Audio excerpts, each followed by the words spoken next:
when we were using the addition rule last class, it was all for disjoint or non-disjoint events, one or the other. Now there's a different way that we can do probability, and that's with what's called the multiplication rule. But before we get there, we need to talk about the independence of events. Two events, E and F, are independent. Let's go ahead and highlight that one, just general highlight. If the occurrence of event E in a probability experiment does not affect the probability of event F. So they are not basically related. One does not affect the other. They are independent from each other. On the other hand, two events are dependent if the occurrence of event E in a probability experiment does affect the probability of event F. So what's going to happen is we're going to be presented with these situations that we will need to first determine if we're going to use the formula for independent or dependent events when it comes to the multiplication rule. So let's first just practice that for a little bit. We're going to determine if something is independent or not. So first things first, let's suppose we flip a coin and roll a die. Is the event obtaining a head and a rolling a 5, are they independent or dependent? Independent. Does it matter if you flipped a heads or tails as to what you would roll? No, there is no overlap there. That's the wrong word. I shouldn't have said overlap. They are independent events because the result of the coin flip does not affect the results of the die toss. The two events, part B, earned a bachelor's degree and earn more than $100,000 per year. Are these independent or dependent? Why would they be dependent? So knowing that an individual has a bachelor degree does affect the likelihood that that person is earning more than $100K per year. Two 24-year-old male drivers who live in the United States are randomly selected. The events, male 1 gets in a car accident during the year and male 2 gets in a car accident during the year. Are they independent or dependent events? Independent, because we've randomly selected these males. They probably don't live anywhere near each other in the United States. This means that what happens with one of the drivers does not affect what happens to the other driver. Thank you. Okay. Now there's a very important point to be made. The language that we are using from last class, which was disjoint and non-disjoint, that is not what we're talking about here when we're talking about independent and dependent. Two events that are disjoint do not mean that they are independent. Those are different things. Recall that two events that are disjoint are events that have no outcomes in common. That is, if knowing that one of the events occurs, we know that the other event did not occur. Independence, however, means that one event occurring does not affect the probability of the other event occurring. Therefore, knowing two events are disjoint means that the events are not independent. Okay, these are not the same words. They're accidentally used interchangeably in casual statistics language, but they are really different. Just disjoint means that the Venn diagram created by the two events has nothing in common, but independent means that one will affect the other one's likelihood of occurring. Two completely different concepts. You have to separate we use those words almost too interchangeably, but they are completely different in statistics.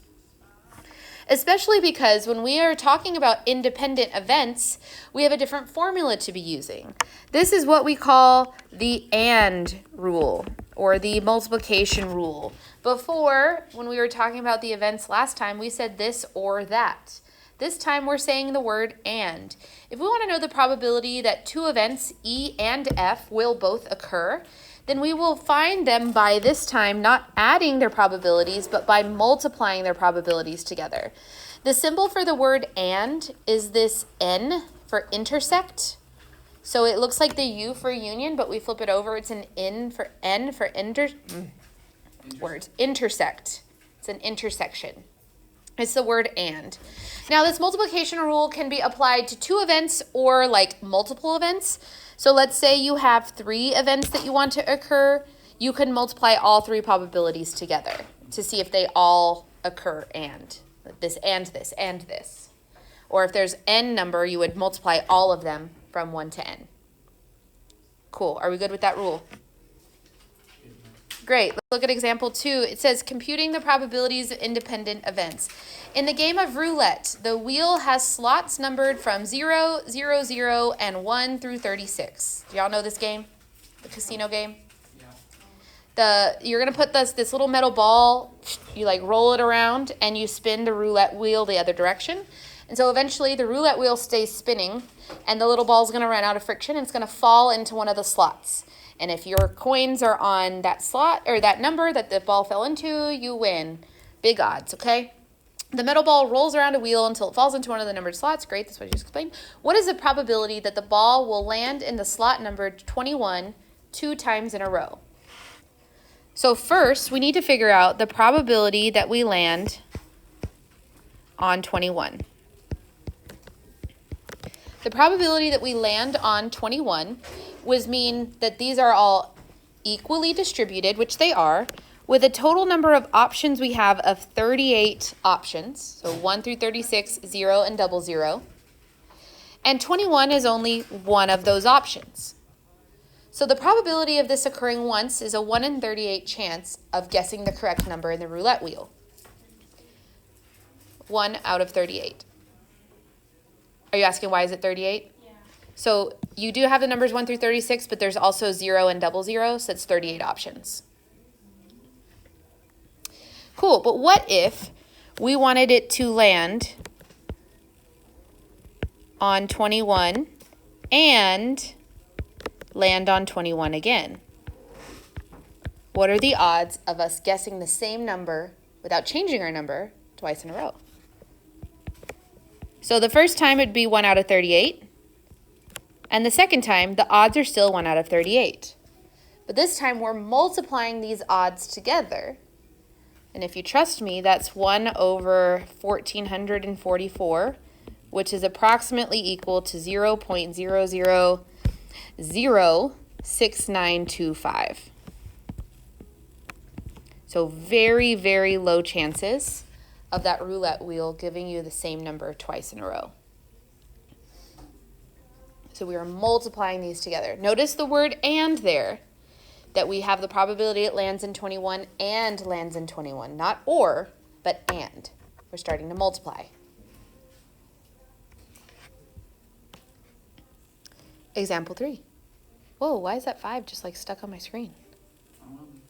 Let's try to put that back on there. Bizarre.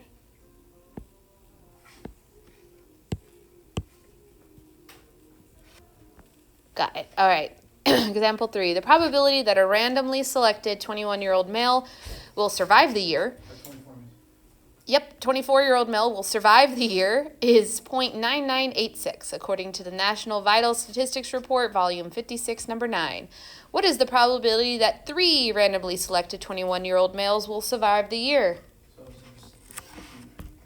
Basically, yeah. So since we're checking on 3 independent events here, that these 3 males survive, if we write up a little statement for ourselves, the probability that all 3 survive,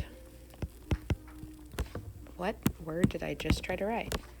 Survive, would be the probability that the first one survives multiplied by the probability that the second one survives multiplied by the probability that the third one survives. These 3 randomly selected males. They each individually have a probability of surviving of 0.9986. Now, Liam already had an idea. If we're multiplying this 3 times, what could we do instead that makes this mathematically faster? We could cube it, yeah. Since we are doing the same thing, multiplying the same number 3 times, yes, it's way faster probably, especially dealing with all these decimals so you don't make a typo if you just cube that number. So in your calculator, what is 0.9986 to the 3rd power? 0.9958. So we still have higher than a 99% chance of just randomly selecting 3 24-year-old males that will survive an entire year. If we go further, what is the probability that 20 randomly selected 24-year-old males will survive the year?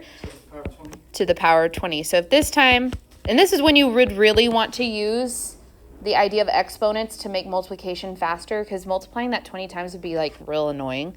But if we're wanting to do this, then all we need to do is 0.9986 raised to the 20th power, which I'm going to put this in parentheses. It's easier to see. And bing, bang, boom, if we put that in a calculator, 0.9724. So 97% chance that we randomly select 24-year-old males that will survive the year. So we see how if we're adding, not adding, it's again maybe the wrong word to say. When we're using a multiplying rule, it's because we're including more things we want to know with the and statement. We are asking for 1 to survive, and 2 to survive, and 3 to survive. So we're starting to multiply these odds as opposed to adding them like in the previous chapters. Additionally, and you will see these a lot, at least probabilities, usually probabilities involving the phrase at least. I'd go ahead and highlight this. Use that complement rule that we discussed last class. The phrase at least means greater than or equal to. So for example, a person must be at least 17 years old to see an R-rated movie. This means that the person's age must be greater than or equal to 17 to go to that movie. So if we extend, this is just a follow-up question to example 3. Compute the probability that at least one male out of 1,000 aged 24 years will die during the course of the year if the probability that a randomly selected 24-year-old male survives the year is 0.9986. So we're looking to see the probability of at least one dies. Pretty morbid today, so sorry.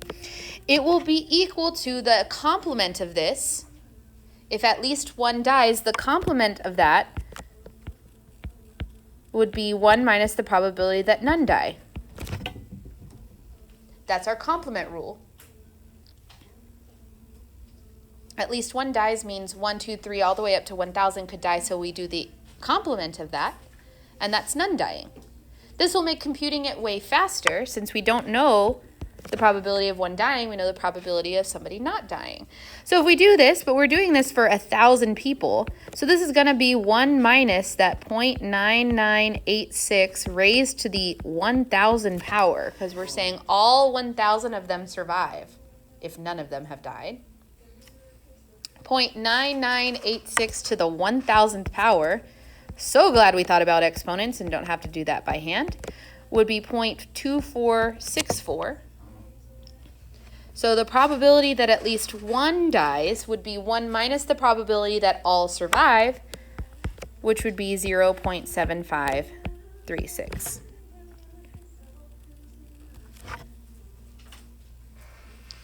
So what we're doing is we're making probability a little bit more complicated, because now there's an opportunity for you to need to know how to use an and statement as opposed to an or statement.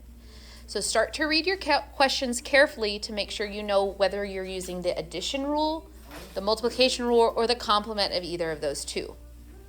But we're actually stopping there today. We're just going to practice the basic multiplication rule.